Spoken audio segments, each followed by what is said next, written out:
નમસ્કાર મિત્રો આજના વેધર બુલેટિનમાં તમારું સ્વાગત છે। ગુજરાતમાં અત્યારે મેઘ તાંડવ ચાલી રહ્યું છે ત્યારે અત્યારે ગુજરાતમાં શું હાલની પરિસ્થિતિ છે અને આવનારા સમયમાં ગુજરાતમાં ક્યાં અતિભારે વરસાદ પડી શકે છે।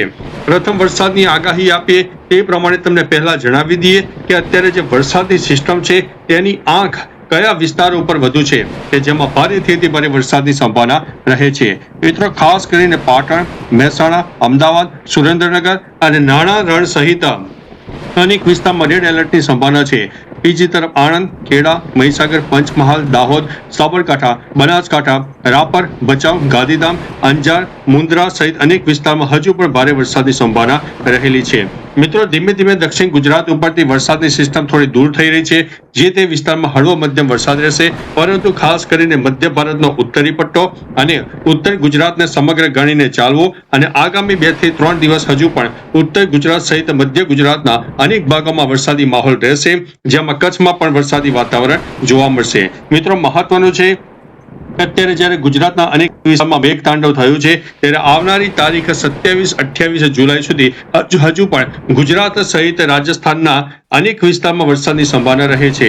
હવે મિત્રો તમને વિસ્તાર પ્રમાણે આગાહીની વાત તમને કરી દઈએ। ખાસ કરીને દક્ષિણ રાજસ્થાન અને તેની આસપાસ સક્રિય થયેલા લો પ્રેશર સિસ્ટમ અને અપર એર સાયક્લોનિક સર્ક્યુલેશનને કારણે સમગ્ર ગુજરાતમાં વરસાદી માહોલ જામ્યો છે।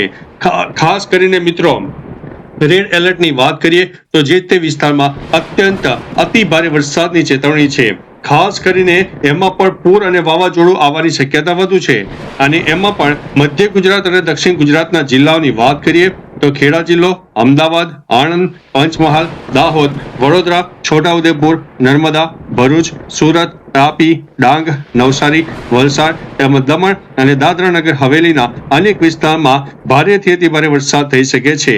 ખાસ કરીને દક્ષિણ ગુજરાત અને મધ્ય ગુજરાતના નીચાણવાળા વિસ્તારો અને નદી કાંઠાના વિસ્તારોમાં પૂરની સંભાવનાને કારણે તંત્ર દ્વારા એલર્ટ આપી દેવામાં આવ્યું છે, કારણ કે મિત્રો ન કેવળ ગુજરાતનો વરસાદ પરંતુ ઉપરવાસમાં થયેલા વરસાદને કારણે નદીઓ ઘોડાપુર આવવાની શક્યતા પૂરેપૂરી રહે છે।